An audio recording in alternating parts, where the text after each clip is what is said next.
Assalamualaikum warahmatullahi wabarakatuh. Apa kabar Bapak dan Ibu guru hebat? Perkenalkan, nama saya Nurjana. Saya adalah calon guru penggerak angkatan 5 dari PAUD IT Ukhwah Banjarmasin. Pada kali ini, perkenankan saya untuk menyampaikan hasil aksi nyata saya pada modul 1.4 Budaya Positif. Aksi nyata saya adalah berupa pengimbasan kepada para rekan sejawat yang ada di sekolah. Berikut adalah rancangan tindakan untuk pengimbasan saya mengenai modul 1.4 Budaya Positif. Yang pertama, latar belakang. Murid tidak suka peraturan karena selama ini jika peraturan dilanggar, maka murid akan mendapatkan konsekuensi dan hukuman.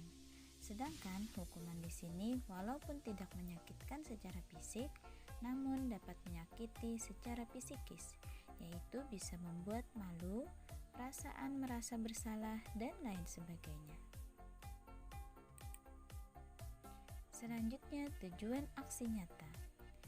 Tujuan saya adalah menciptakan lingkungan disiplin positif sehingga menumbuhkan budaya positif di sekolah dengan mengajak rekan sejawat lainnya untuk menyadari pentingnya budaya positif. Tolak ukur, terbentuknya keyakinan kelas melalui kegiatan kesepakatan kelas yang disepakati bersama antara guru dan murid. Guru dan murid bersama-sama menjalankan keyakinan kelas. Selanjutnya, persiapan sebelum webinar pengimbasan budaya positif. Saya meminta izin kepada kepala sekolah untuk melakukan pengimbasan kepada rekan sejawat tentang modul 1.4 Budaya Positif. Saya juga meminta saran apakah pengimbasan dilakukan secara daring atau luring dan mendapatkan izin dari kepala sekolah dan disarankan untuk daring. Selanjutnya saya mengundang teman sejawat untuk menghadiri webinar pengimbasan modul 1.4 Budaya Positif. Selanjutnya, webinar ini diikuti oleh guru dan karyawan PAUD Islam Terpadu Ukhwah Banjarmasin. Webinar saya dilaksanakan pada hari Ahad 11 September 2022 pukul 10 sampai dengan 11 WITA dalam forum Google Meet.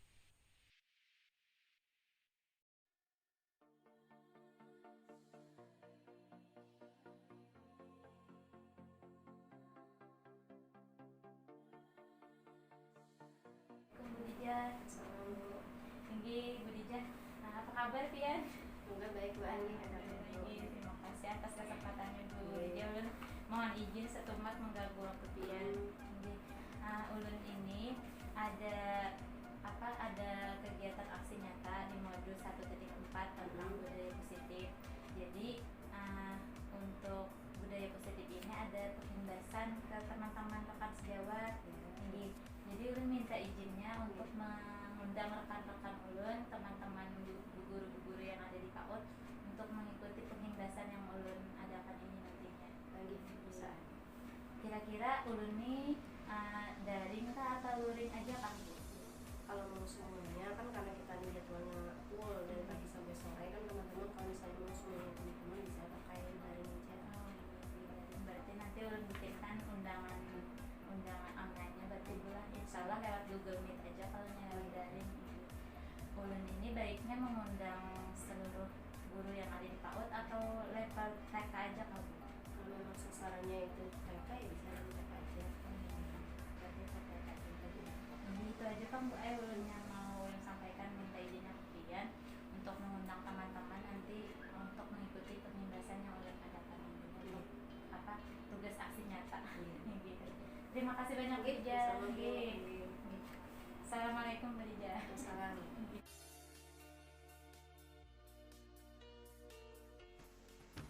Assalamualaikum teman-teman.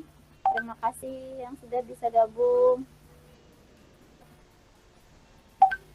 Waalaikumsalam. Waalaikumsalam. Iya, Bu Jana. Oke, makasih Bu Isna. Bu Hana masih. Iya, Santi, Hamna.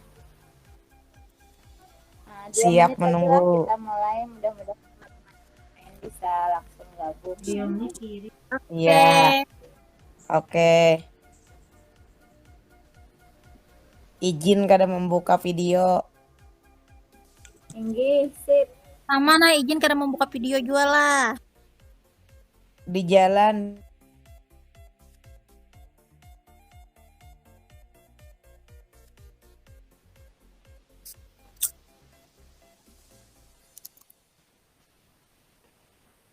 Inggih, Bana.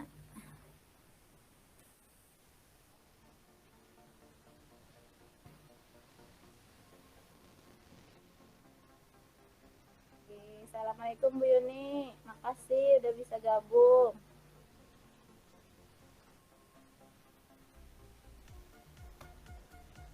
Oke, 1 menit lagi kita mulai ya teman-teman ya. Oke.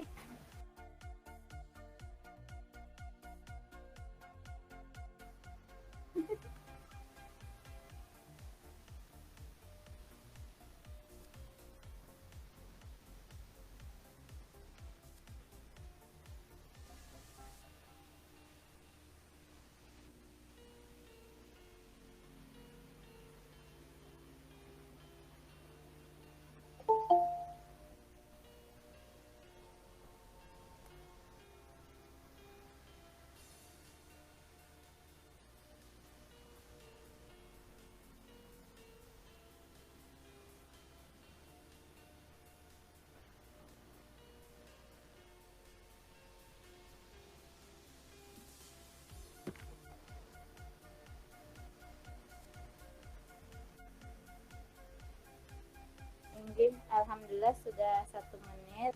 Langsung saja mulailah teman-teman lah. Terima kasih banyak. Selamat datang Bu. Siapa nih?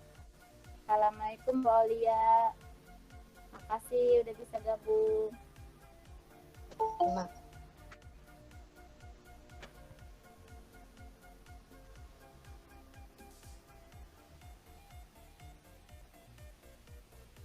Assalamualaikum Bu Ana.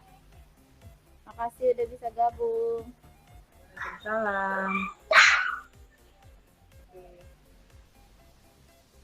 Oke, Inggih. Bentar ya.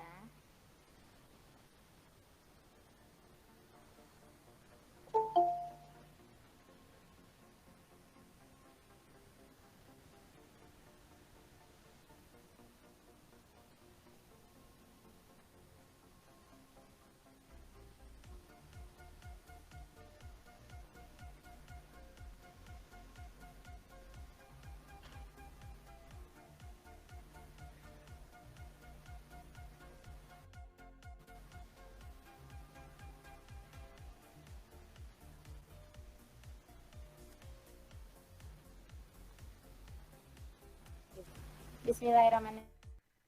Assalamualaikum warahmatullahi wabarakatuh. Waalaikumsalam warahmatullahi wabarakatuh. Assalamualaikum warahmatullahi wabarakatuh.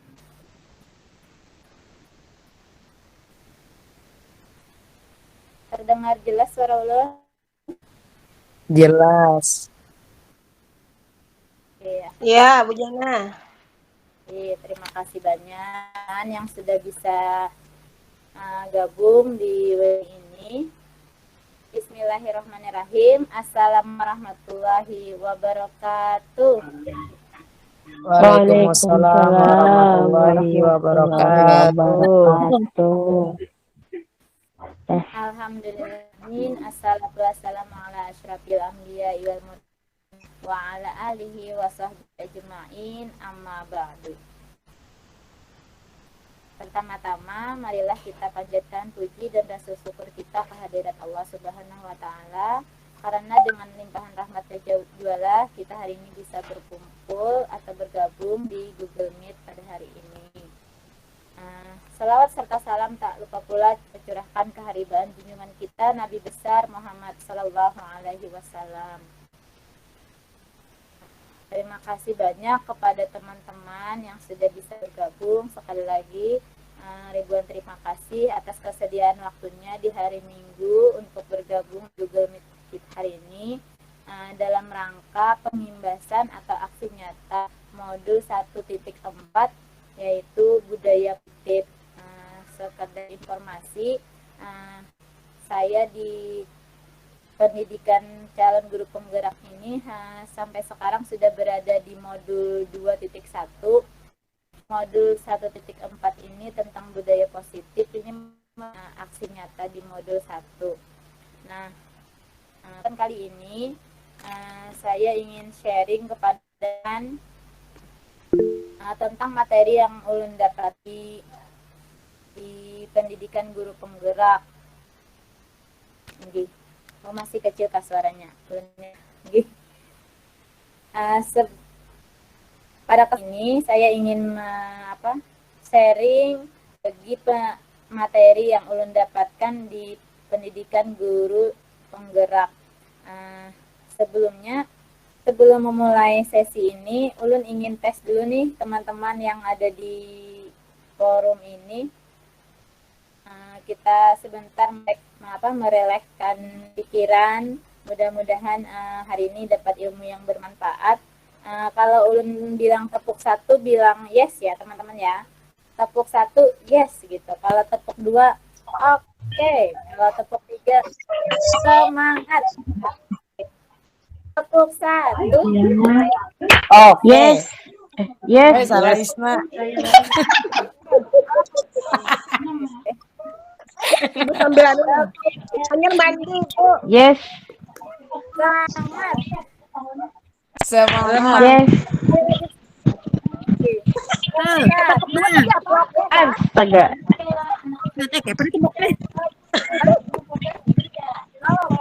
Oke. Oke. Oke.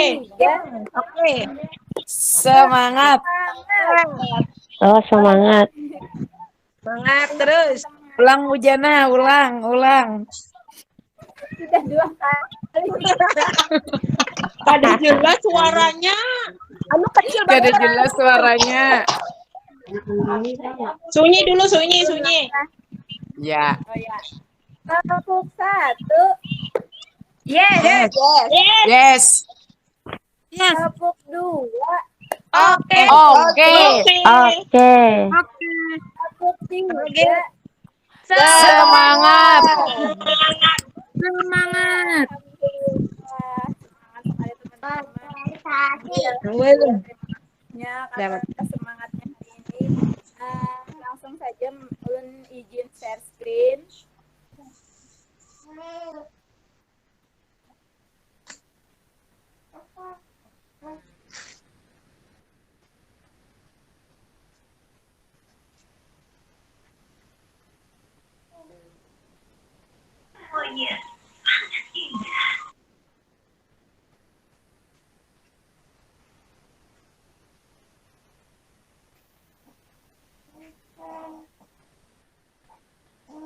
Kelihatan teman-teman share screen ulun?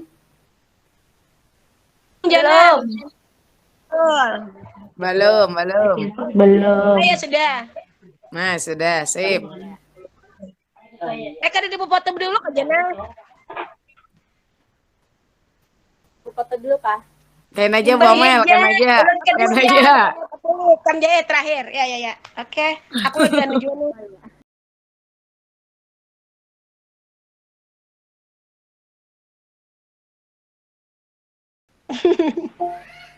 Ya, Iya Bu. teman-teman lah ada sebentar.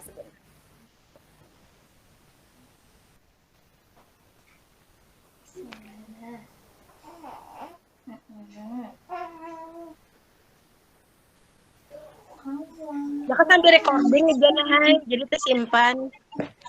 Direkam.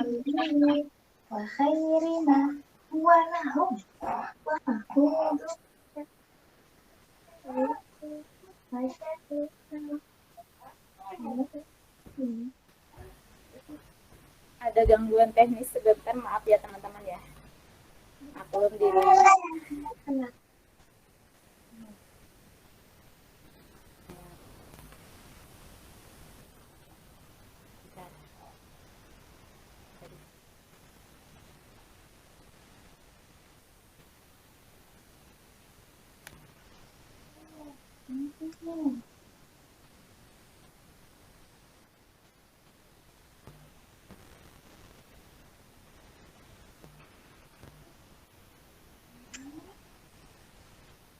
Bentar ya teman-teman ya.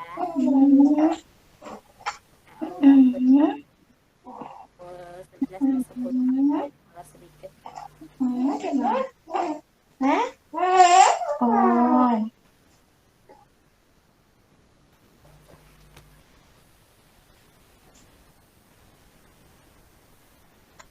Ya.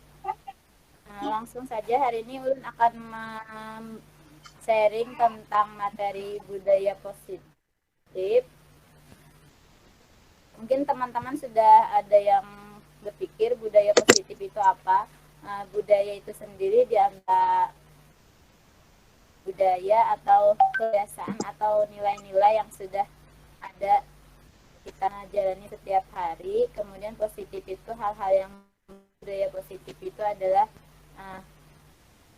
kebiasaan baik yang sudah terjadi. Masih kelihatan teman-teman share screen-nya? Sangat kelihatan.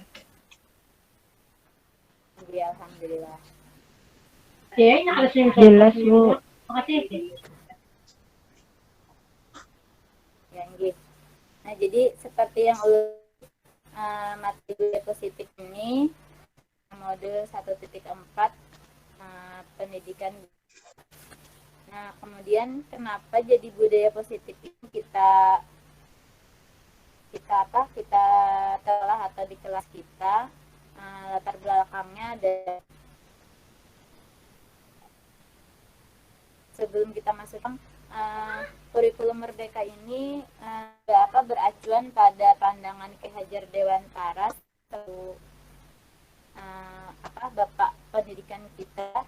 Ulun mengutip di sini ada pandangan beliau, pandangan Ki Hajar Dewantara mengenai olehnya seperti anak atau dalam melaksanakan pendidikan ibarat petani sebagai menyebarkan benih atau bibit padi. Tidak bisa memaksakan menjadi tanaman lainnya. Hal tersebut juga dimaksudkan kepada yang sudah mempunyai minat dan bakatnya masing-masing, tidak bisa dipaksa untuk menjadi apa yang diinginkan oleh guru atau orang tua untuk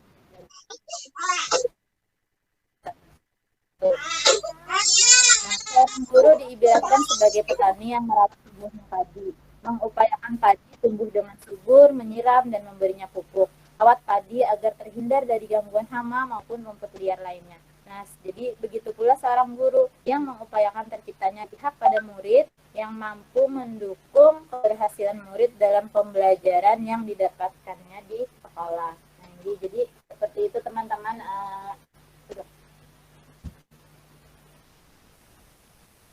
Mengutip dari pandangan Ki Hajar Dewantara. Jadi kenapa budaya positif itu diperlukan? Karena itu tadi lingkungan yang berpihak pada murid itu sangat mendukung keberhasilan murid dalam pembelajaran yang berikut latar belakang. Suasana positif sangat mendukung dalam pembelajaran yang kondusif karena dengan suasana murid dan guru akan menemukan suatu kondisi pembelajaran sehingga proses pembelajaran dapat berjalannya suatu beban tapi merupakan suatu kebutuhan. Budaya positif juga akan membantu menggerakkan moral yang positif bagi murid sehingga karakter murid tidak hanya terbentuk dari akademik atau intelektualnya saja tapi juga dari lingkungan yang ada. Nah, lanjut. Seperti tadi kita katakan bahwa budaya positif itu adalah nilai-nilai atau keyakinan-keyakinan dan kebiasaan-kebiasaan di sekolah yang berpihak pada murid agar murid dapat berkembang menjadi pribadi yang kritis, penuh hormat, dan tanggung jawab. Oke, lanjut. disiplin positif itu merupakan suatu cara penerapan disiplin tanpa kekerasan dan ancaman yang dalam prakteknya melibatkan komunikasi tentang perilaku yang efektif antara guru dan murid dalam penerapan disiplin positif ini. Murid diajarkan untuk memahami konsekuensi dari perilaku mereka. Selain itu, disiplin positif juga mengajarkan murid tanggung jawab serta rasa hormat dalam berinteraksi dengan lingkungan. Jadi, disiplin positif merupakan salah satu cara penerapan disiplin yang bertujuan untuk menumbuhkan kesadaran yang berasal dari dalam diri atau motivasi intrinsik, bukan motivasi dari luar atau motivasi ekstrinsik, sehingga murid untuk melakukan sesuatu bukan karena penghargaan atau hukuman atau bahkan ancaman. Nah, itu tadi latar belakang disiplin positif, mengapa harus kita terapkan budaya positif itu. Salah satunya yaitu disiplin positif. Nah, jadi setelah kita menerapkan budaya atau disiplin positif ini, maka akan kita inginkan muncul nilai-nilai atau kebajikan pada diri anak. Nah, di sini nilai-nilai yang ingin kita munculkan adalah nilai-nilai kebajikan pada profil pelajar Pancasila. Mungkin teman-teman sudah mengetahui nilai-nilai yang ada dalam profil pelajar Pancasila itu ada 6, yaitu yang pertama beriman, bertakwa kepada Tuhan Yang Maha Esa dan berakhlak mulia. Kemudian yang kedua berkebinekaan tunggal, yang ketiga bergotong royong, dan yang keempat mandiri. Yang kelima bernalar kritis, dan yang keenam adalah kreatif. Selanjutnya, untuk mewujudkan yang namanya budaya positif, langkahnya yang pertama adalah kita membentuk keyakinan kelas. Nah, mungkin teman-teman sudah ada yang mengenal, biasanya kita menyebutnya peraturan kelas. Nah, seperti itu. Sebentar, ada yang mau gabung. Peraturan kelas. Nah, mungkin ada yang bertanya-tanya nih, apa sih bedanya antara peraturan kelas dengan keyakinan kelas? Nah, bedanya di sini adalah kalau peraturan kelas itu dibuat oleh salah satu pihak, yaitu kita sebagai guru. Nah, kalau keyakinan kelas itu dibuat bersama-sama dua belah pihak, yaitu murid dan guru. Jadi sama-sama saling mengetahui. Murid mengetahui, gurunya juga mengetahui, dan tidak ada paksaan dalam keyakinan kelas ini. Jadi kita bersama-sama menyepakati apa sih yang ingin kita wujudkan dalam kelas itu, seperti itu. Belum melanjutkanlah presentasinya.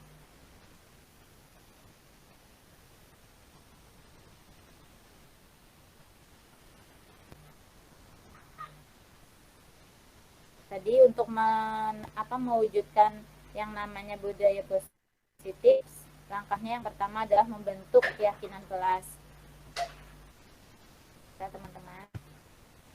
Nah, pembentukan keyakinan kelas atau keyakinan sekolah yang pertama, keyakinan kelas lebih bersifat abstrak daripada peraturan yang lebih rinci dan konkret.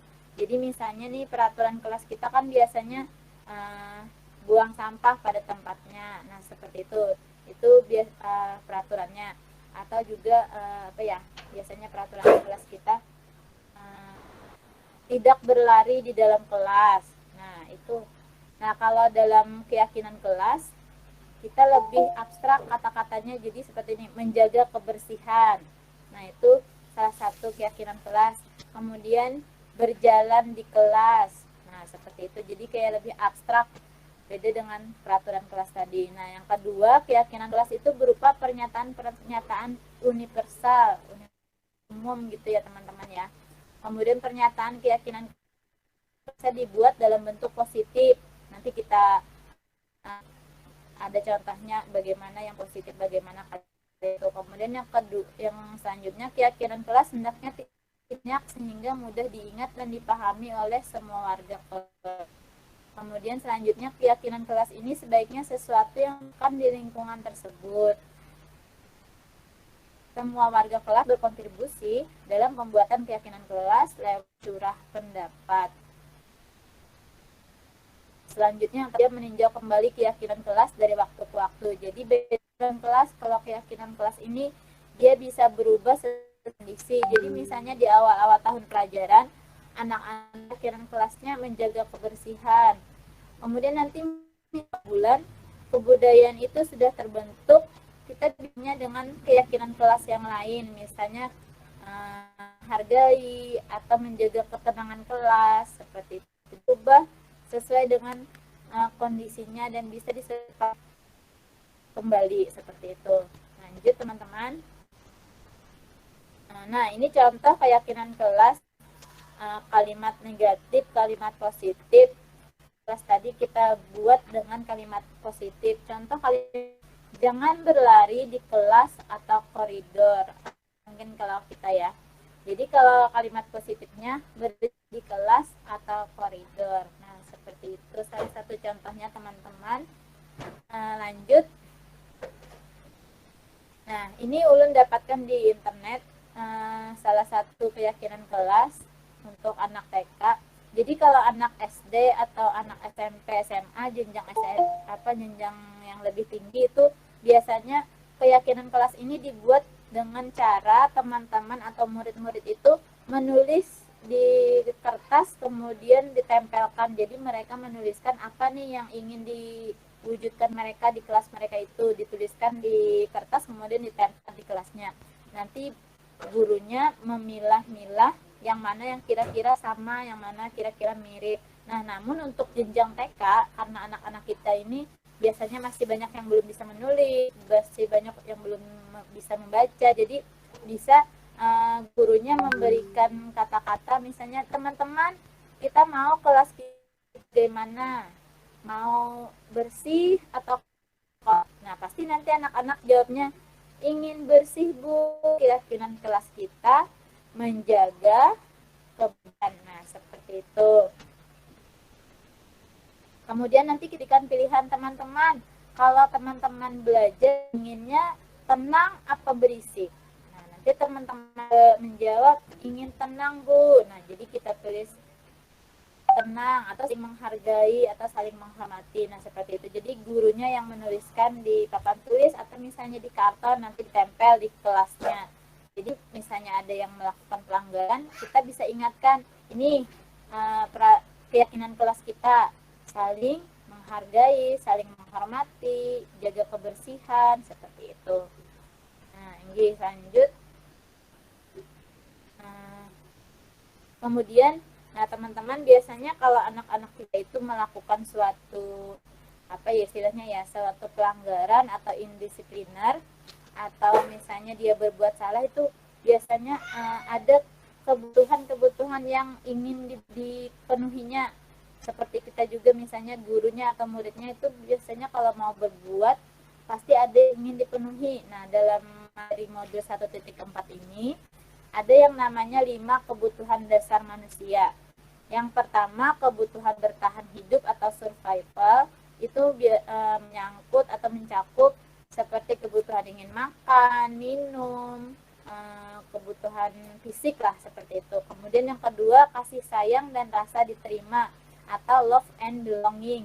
Nah, itu biasanya anak-anak itu berbuat, misalnya ada yang cari-cari perhatian atau misalnya ada yang ingin diperhatikan. Nah, itu biasanya dia berbuat itu karena ingin memenuhi kebutuhannya, ingin disayang dan ingin diterima. Nah, yang ketiga, kebutuhan dasar manusia adalah penguasaan atau power. Nah, biasanya ini dia lebih menunjukkan nih saya bisa seperti ini, walaupun kadang dia misalnya dia salah atau bagaimana. Jadi itu dia ingin memenuhi kebutuhannya, yaitu penguasaan. Yang keempat, kebebasan atau freedom. Misalnya ada anak-anak yang lari-lari dalam kelas atau tidak menaati aturan kelas. Nah, itu berarti anak itu ingin memenuhi kebutuhan dasarnya, yaitu kebutuhan kebebasan. Nah, kemudian yang kelima, kesenangan atau fun. Nah, ini ada kadang anak-anak kita di kelas, kita sedang morning circle atau sedang bermain bimbing, ada yang main sama temannya apa namanya, ingin bermain-main sendiri. Nah, berarti itu kebutuhan yang ingin dipenuhinya adalah kebutuhan kesenangan atau fun. Nah, seperti itu. Nah, kemudian teman-teman, di sini ada ada kasus Ibu Ambar. Nah, ulun bacakan kasusnya, nanti teman-teman mungkin ada yang ingin memberikan komentar atau jawaban, silahkan, misalnya mau raise hand atau mau tulis di kolom chat boleh. Bacakan dulu kasusnya. Ibu Ambar, guru wali kelas 2A di SD Pelita Hati, sedang bingung menghadapi ulah salah satu murid di kelasnya, namanya Doni. Beberapa anak di kelas 2A telah datang padanya dan mengeluhkan Doni yang seringkali meminta bekal makan siang mereka dengan paksa. Jika Anda menghadapi situasi seperti Ibu Ambar, apa yang Anda lakukan? Nah, menurut Anda, kira-kira apa alasan Doni melakukan hal itu? Nah, silakan teman-teman tuliskan jawabannya di kolom chat atau silakan langsung raise hand boleh. Kira-kira Doni yang memaksa meminta makanannya kepada teman-temannya ini, apa sih alasannya gitu? Ada yang mau menjawab teman-teman?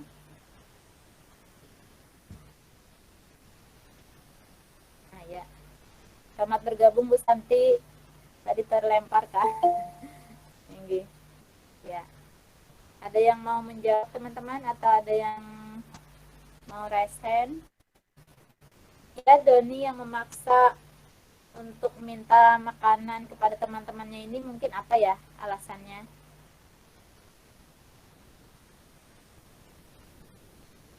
Ada yang mau menjawabkan atau mau langsung raise hand aja? Kalau mau langsung atau mau tulis di kolom chat boleh teman-teman. Kira-kira apa nih?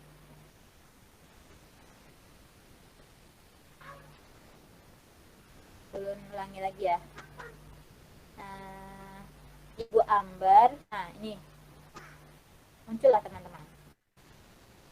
Beberapa adik kelas 2A telah datang pada Ibu Ambar dan mengeluhkan Doni sering meminta bekal makan yang mereka minta.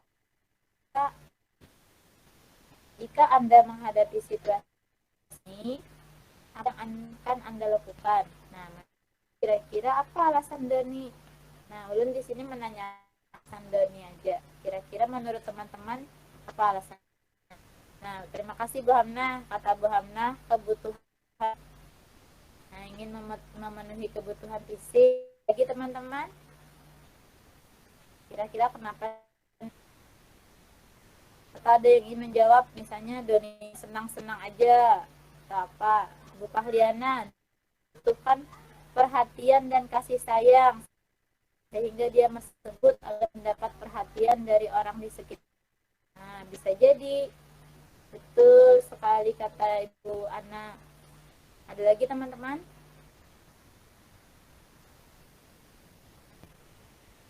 Kira-kira apa yang alasan Doni melakukan ini?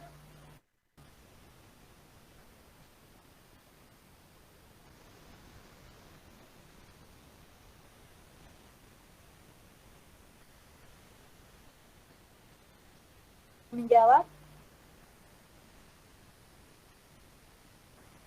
Ya, mungkin sudah cukup inti dari yang dua ini ya teman-teman ya. Ulun ulangi lagi nih kasus. Betul kata yang dikatakan Ibu Hamnah tadi, yang ingin dibutuhkan dasar manusia yang ingin di Doni mungkin yang pertama ada kebutuhan fisik. Kemudian kata Bu Pahliana tadi dia ingin rasa disayang.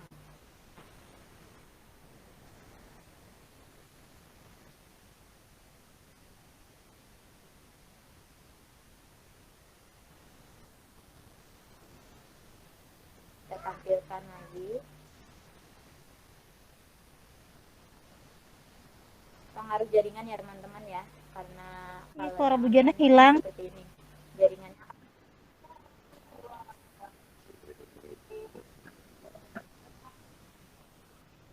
Nggak bisa ditampilkan.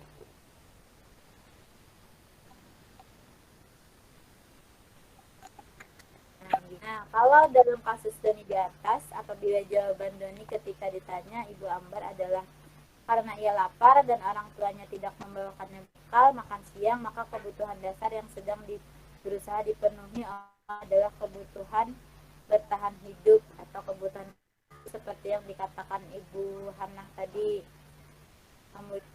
Kalau dalam kasus di atas, apabila Doni menjawab dan mengambil bekal temannya karena dia merasa senang teman jadi memperhatikan dia ketika temannya melapor tindak gurunya dan guru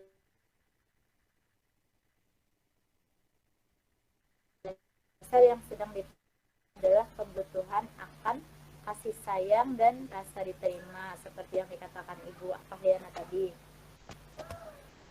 Nah, lanjut.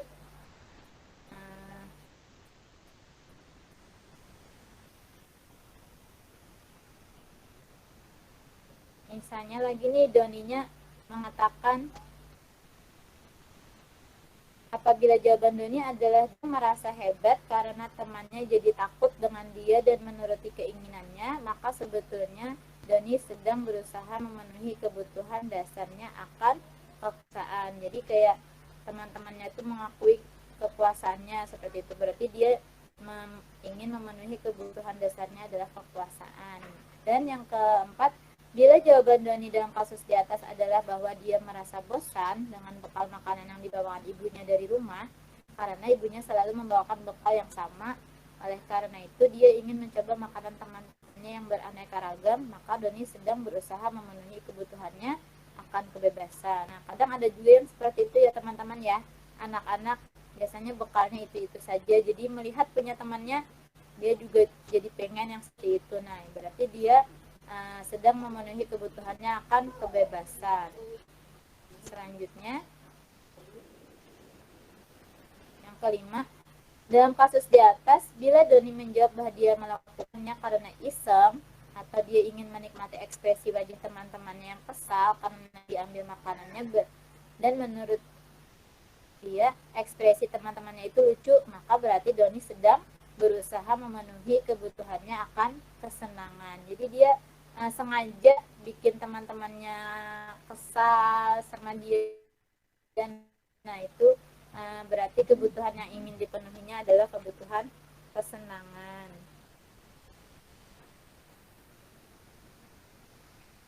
Kemudian selanjutnya belum coba share screen lagi teman-teman lah.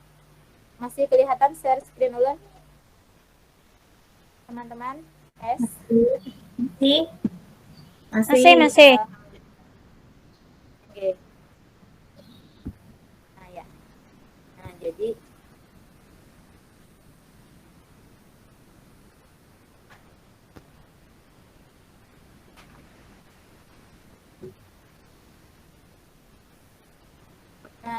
Suaranya Bu Jana. Ya, dalam situasi di kelas, nah biasanya kita kalau menghadapi anak-anak yang berbuat salah atau berbuat salah satu pelanggaran, itu kita ada yang menghukum dia, ada yang membuat dia merasa bersalah, ada yang biasa-biasa saja. Nah, ini dalam materi ini juga dikatakan ada 5 posisi kontrol kita sebagai guru. Yang pertama, penghukum. Yang kedua, pembuat merasa bersalah. Yang ketiga, teman. Yang keempat, pemantau. Dan yang kelima, manajer. Nah, nanti teman-teman bisa lihat sendiri yang mana kira-kira yang saya ini di posisi mana nih, misalnya seperti itu. Kemudian yang bagus posisi kontrol ini yang mana berarti seperti itu. Nah, kita lihat di sini ya teman-teman ya. Kalau posisi penghukum itu ciri-cirinya nada suaranya tinggi, bahasa tubuh, mata melotot dan jari menunjuk-nunjuk atau menghardik. Misalnya contohnya nih, terlambat lagi, pasti terlambat, selalu datang terlambat. Kapan sih bisa datang tepat waktu? Nah, itu ciri-ciri posisi kontrol penghukum. Nah, kalau posisi kontrol penghukum ini teman-teman dikatakan di sini bahwa hasilnya itu anak-anak kemungkinan murid akan marah dan mendendam atau bersifat agresif Bisa jadi sesudah kembali duduk, murid tersebut akan mencoret-coret bukunya atau meja tulisnya. Lebih buruk lagi, setelah pulang sekolah, murid melihat motor atau mobil bapak dan ibu guru dan akan menggores kendaraan tersebut dengan paku. Mungkin ini kalau yang SMA atau SMP mungkin ya, kalau anak TK mungkin nggak sampai seperti itu.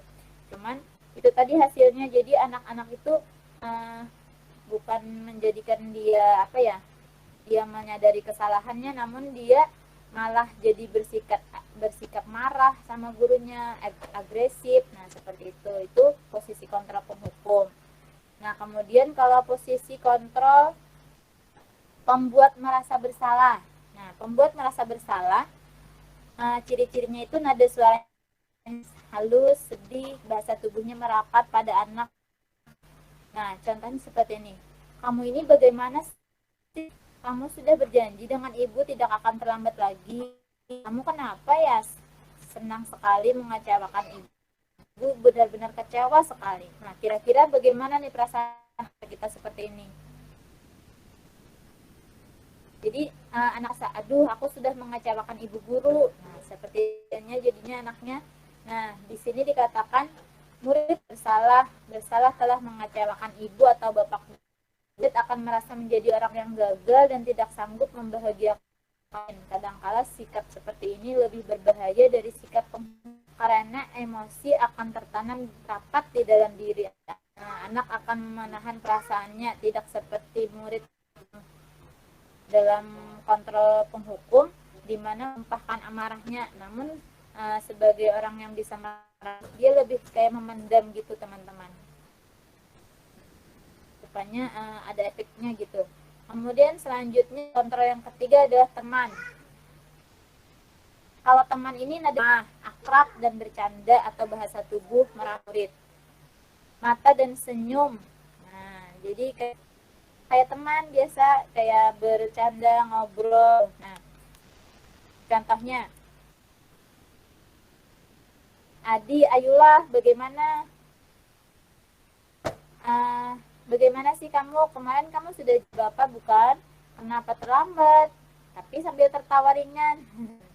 Ya, sudah, tidak apa-apa. Duduk dulu sana, nanti Bapak guru bantu. Nah, itu tadi salah satu contoh kalau kita mengambil posisi sebagai teman. Nah, hasilnya kalau kita sebagai posisi sebagai teman itu, hasilnya murid akan merasa senang dan akan guru. Ini termasuk dampak yang positif. Hanya saja ada sisi negatifnya, teman-teman. Jadi murid tergantung gurunya. Kita kadang ada ya, lihat ya, murid kita itu kadang, aku lebih suka dengan ibu ini misalnya. Nah, itu mungkin ibu gurunya ini posisi kontrolnya sebagai teman.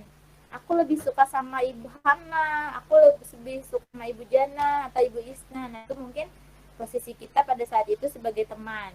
Jadi anak-anak kita itu ada yang ketergantungan sama gurunya. Nah, akibat lain dari posisi teman adalah Andi hanya akan berbuat sesuatu bila yang menyuruh adalah guru tersebut dan belum tentu berlaku yang sama dengan guru yang lain. Jadi anak ini kadang lebih patuh, sedangkan dengan guru yang lain dia tidak seperti itu. Nah, itu salah satu hasilnya. Kemudian yang keempat, belum muncul ya teman-teman ya. Yang keempat itu posisinya sebagai Nah, jadi kalau dia pemantau itu nada suaranya datar, bahasa tubuh yang dilakukan juga formal. Contohnya di sini, tadi tahu Pak, kamu terlambat 15 menit. Apakah kamu sudah mengerti konsekuensi yang harus dilakukan bila terlambat? Nah, Adinya menjawab, paham Pak. Saya harus tinggal kelas pada jam istirahat nanti dan mengerjakan tugas ketertinggalan saya. Nah, kata gurunya, ya benar, nanti pada saat jam istirahat kamu harus tinggal di kelas untuk menyelesaikan tugas yang tertinggal tadi, saya tunggu. Nah, di sini posisi gurunya adalah sebagai mantau, hasilnya murid memahami konsekuensi yang harus dijalani karena telah melanggar salah satu aturan sekolah. Guru tidak menunjukkan suatu emosi yang berlebihan. Nah, ini lebih baik daripada yang sebelumnya, teman-teman. Kalau posisi pemantau ini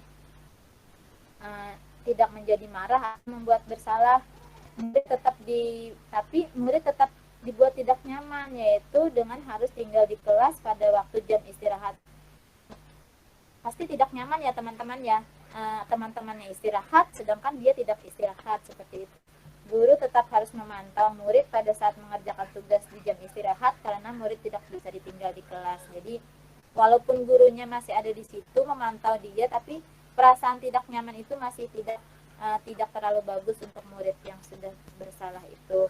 Kemudian posisi yang terakhir adalah posisi manajer. Nah, nada suara, ciri-cirinya nada suaranya tulus, bahasa tubuh tidak kaku, mendekat kepada murid. Contohnya, Adi, apakah kamu mengetahui jam berapa sekolah dimulai? Nah, kata Adi, tahu Pak, jam 7. Habis itu kata gurunya, ya, jadi kamu terlambat. Kira-kira bagaimana kamu akan memperbaiki masalah ini? Adi menjawab, saya bisa menanyakan teman saya Pak untuk mengejar tugas yang tertinggal. Kemudian guru, baik, itu bisa dilakukan. Kemudian gurunya bertanya lagi nih, apakah besok akan ada masalah untuk kamu agar bisa hadir tepat waktu ke sekolah? Adi akan menjawab, tidak Pak, saya bisa hadir tepat waktu. Nah, gurunya memberikan apalagi semangat, baik, saya hargai usahamu untuk memperbaiki diri. Nah, di sini lebih bagus daripada posisi kontrol yang sebelum-sebelumnya. Hasilnya di sini pada posisi manajer, suara gurunya sebaiknya tulus, tidak perlu marah, tidak perlu meninggikan suara, apalagi menunjuk-nunjuk jari kepada murid atau membuat murid seolah-olah menyesal, tampak sedih. Fokus pada murid, jadi bukan untuk mencari-cari kesalahan murid. Sebaliknya guru mengambil posisi manajer ini, guru menanyakan bagaimana nih supaya tidak terlambat lagi, seperti itu. Jadi kayak mencari masalah pemecahan masalahnya, lebih kepada pemecahan masalahnya, bukan mencari-cari kesalahannya, seperti itu. Lanjut teman-teman, seperti itu tadi gambaran posisi kontrol sebagai seorang guru atau bahkan sebagai seorang orang tua di rumah. Mungkin kita bisa merasa-rasa nih gimana posisi kita selama ini.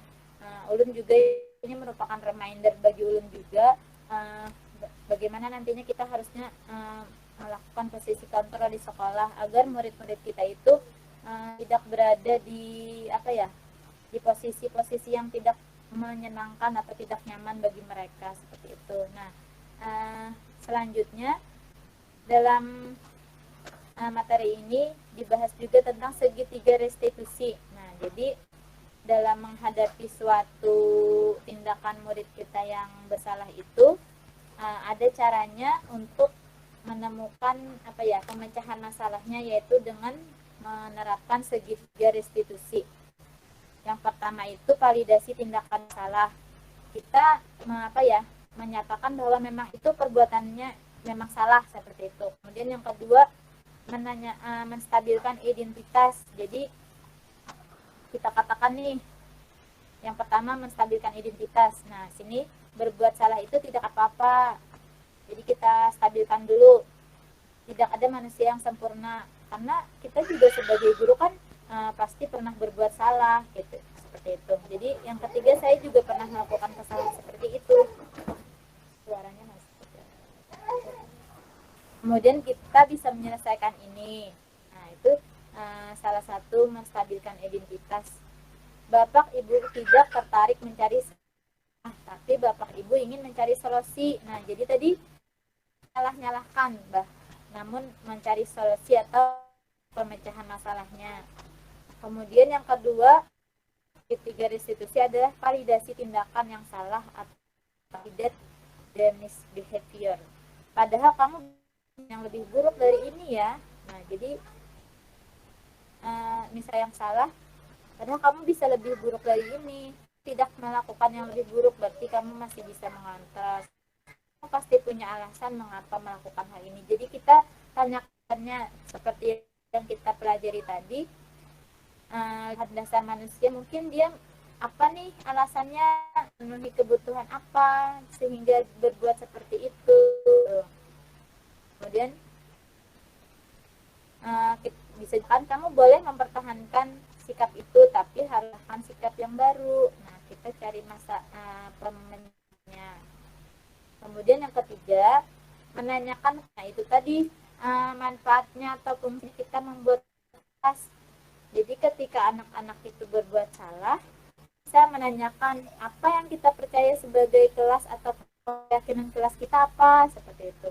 Apa nilai-nilai yang sepakati? Kita kan sudah sepakat ini. Nah, kita ingatkan lagi keyakinan kelasnya. Kemudian apa bayangan kelas yang ideal? Kamu mau jadi orang seperti, kita tanyakan lagi kepada anaknya. Kemudian ini ciri-ciri restitusi, kita istilahnya itu restitusi ya teman-teman ya. Yang pertama, bukan untuk menebus kesalahan, namun untuk belajar dari kesalahan. Yang kedua, memperbaiki hubungan, tawaran bukan paksaan. Restitusi juga menuntun untuk melihat ke dalam diri. Restitusi mencari kebutuhan dasar yang mendasari tindakan. Jadi kayak alasan yang berbuat seperti itu apa, seperti itu. Restitusi diri adalah cara yang paling baik. Restitusi fokus pada karakter bukan tindakan. Jadi bukan tindakannya yang kita bahas, cuman karakter apa yang ingin kita munculkan, seperti itu. Kemudian restitusi ini fokus pada solusi, seperti yang katakan tadi. Restitusi itu tidak fokus pada mencari-cari kesalahan, namun pada solusinya. Kemudian restitusi mengembalikan murid yang berbuat salah pada kelompoknya. Kemudian, nah di sini ada apa ya? Lembar untuk kita mengidentifikasi yang mana nih yang termasuk hukuman, yang mana yang termasuk konsekuensi. Kalau hukuman itu sesuatu kan harus terjadi. Jadi anak-anak itu kayak merasa tersakiti. Kalau tidak fisiknya, hatinya yang tersakiti mungkin ya kalau kita beri.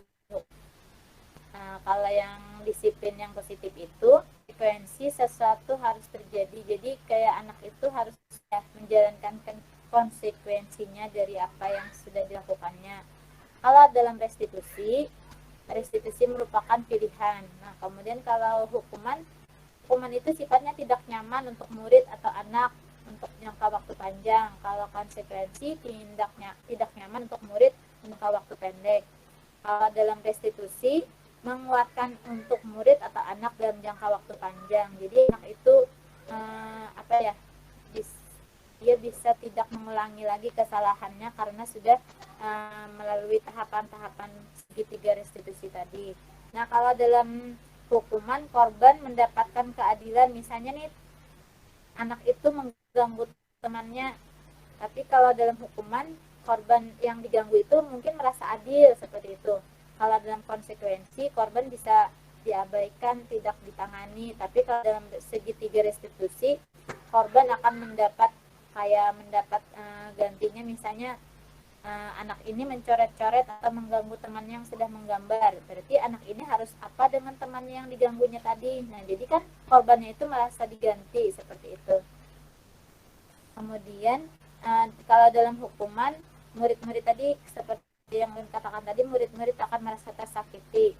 Kalau dalam konsekuensi, murid atau anak dibuat tidak nyaman. Kalau dalam segitiga restitusi, murid akan mendapatkan penguatan. Jadi tidak ditekankan kesalahannya, namun diajak bangkit dari kesalahan itu, diajak untuk menyadari akan kesalahannya. Nah, itu segitiga restitusi. Nah, ini ada instrumen lagi, waktunya tinggal sedikit lagi. Mungkin ulun ingin menanyakan kepada teman-teman, dalam instrumen ini apakah termasuk hukuman atau konsekuensi, seperti itu. Halo teman-teman, masih aktif? Masih aktif ya? Ulun bacakan instrumennya. Nah, nih di sini mencatat 100 kali. Ya, alhamdulillah. Mencatat 100 kali di dalam buku kalimatnya, saya tidak akan terlambat lagi karena terlambat sekolah. Nah, ini termasuk hukuman atau konsekuensi, teman-teman? Hukuman. Betul sekali. Jadi itu termasuk hukuman ya, teman-teman ya. Kemudian yang kedua, lari mengelilingi lapangan basket 2 kali karena terlambat hadir di sekolah. sekolah. Itu termasuk Hukuman. Hukuman. Kemudian memberi coretan yang ditulis. Konsekuensi. Konsekuensi. Ya. Kemudian diminta untuk push-up 15 kali karena tidak pakai masker di sekolah. Hukuman. Itu hukuman berkali. Berarti teman-teman ini sudah paham. Kemudian yang terakhir menggantikan kertas tugas teman yang telah dicoret-coretnya. Konsekuensi. Ya Allah, mantap teman-teman. Alhamdulillah, berarti dengan jawaban-jawaban tadi tergambar bahwa tujuan hari ini tercapai seperti itu. Teman-teman bisa membedakan antara hukuman dan konsekuensi. Alhamdulillah. Nah, seperti itu tadi teman-teman, paparan dari Ulun. Di sini Ulun tidak bermaksud untuk menggurui atau lebih tahu, cuma di sini maksud Ulun adalah untuk berbagi dan sharing saja dengan teman-teman seperti itu. Mungkin di sini juga ada hadir Ibu Amel, Ibu Santi. Silakan kepada teman kalau ada yang ingin ditambahkan atau ada yang ingin di-sharingkan dengan teman-teman yang lain. Waktu dan tempatnya Ulun silahkan raiskan teman-teman yang mau menambahkan atau ada yang ingin ditanyakan, silahkan.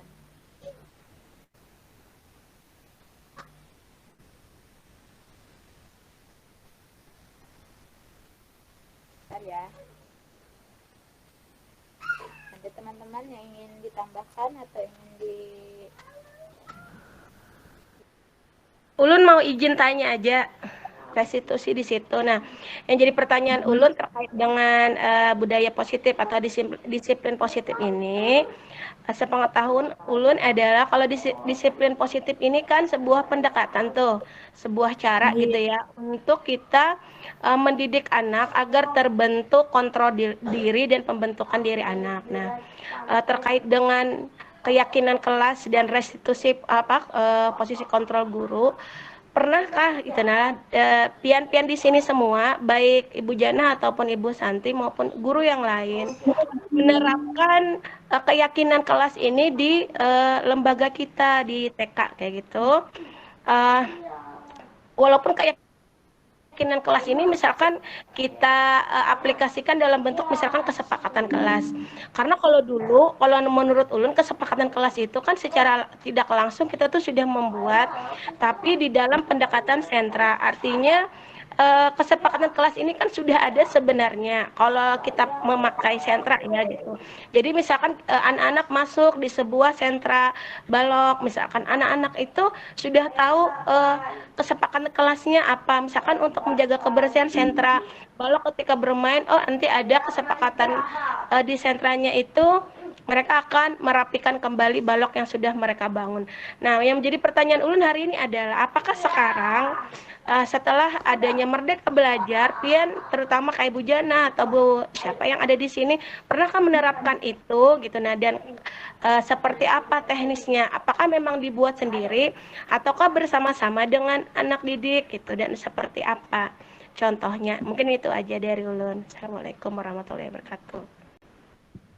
Waalaikumsalam warahmatullahi wabarakatuh. Aturan yang kita sudah jalani selama ini itu belum termasuk keyakinan kelas. Jadi karena tadi kata Bu Santi, peraturan itu kita yang buat, yaitu satu pihak kita sebagai guru tidak melibatkan anak, dan peraturan itu juga setiap tahun tetap sama seperti itu, tidak memenuhi kebutuhan 5 kebutuhan dasar manusia yang seperti Ibu Santi katakan tadi. Jadi tidak ada pembaharuan, tidak ada perubahan sesuai dengan kondisi yang ada di lapangan. Jadi itu belum termasuk keyakinan kelas. Jadi nanti mudah-mudahan ke depannya kita bisa sama-sama memastikan budaya positif ini di kelas. Kita menyepakati keyakinan kelas. Kemudian kalau keyakinan kelas bagus, keyakinan kelas yang kita sepakati, kemudian selanjutnya kita baharui lagi seperti itu, kita sepakati lagi keyakinan itu supaya budaya positif ini memang diterapkan dalam kelas kita bahkan di sekolah. Nah, kemudian pada kurikulum mereka ini kita bisa menerapkan keyakinan ini bersama-sama dengan murid kita di kelas. Jadi ini juga sebuah tujuan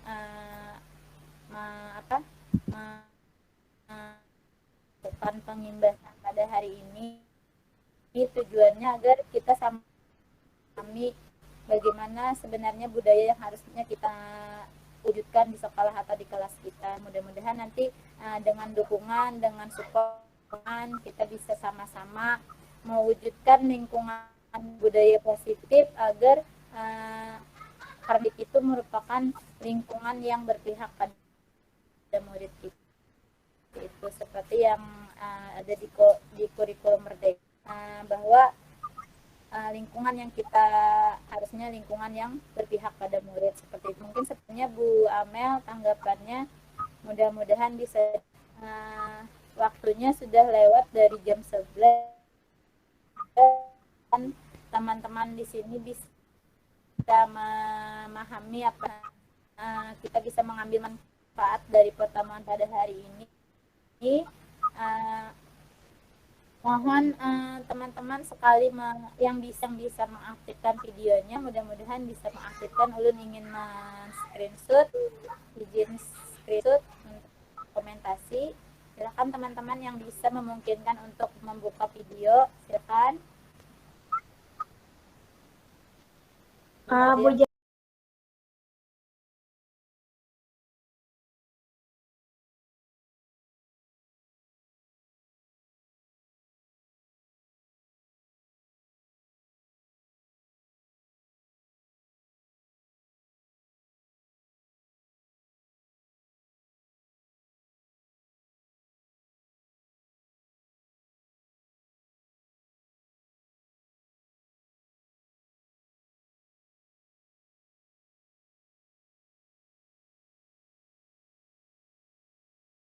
Ya, makasih teman-teman yang bisa ini ya. 1, 2, 3.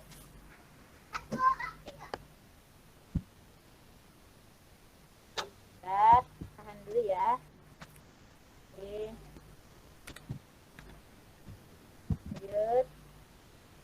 Sekali lagi teman-teman. Angkatan 5. Angkatan 5.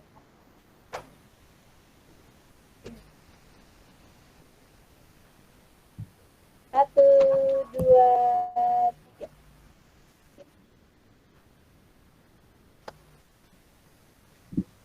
Terima kasih banyak teman-teman yang sudah bisa bergabung hari ini. Terima kasih banyak Bu Amel dan manajemen. Mohon maaf yang belum bisa bergabung karena tadi ini masalah sinyal dan teknis lain-lainnya. Sekali lagi terima kasih banyak kepada teman-teman atas partisipasinya hari ini. Mudah-mudahan bermanfaat. Marilah kita tutup dengan bersama-sama mengucapkan istighfar, astagfirullahalazim, astagfirullahalazim, astagfirullahalazim. Dan doa kepada Allahumma bihamdika asyhadu an la ilaha illa anta astaghfiruka wa atubu ilaik. Alhamdulillahirabbil alamin. Terima kasih banyak teman-teman. Wabillahi taufiq wal hidayah. Wassalamualaikum warahmatullahi wabarakatuh. Waalaikumsalam warahmatullahi wabarakatuh. Dadah, kasih. Terima kasih bagian ya. Kaliana, Ya, terima kasih banyak Bu Ana. Sampai ketemu lagi insya Allah. Bu Jumi, terima kasih banyak. Bu Jana, terima kasih Bu Jana. Bu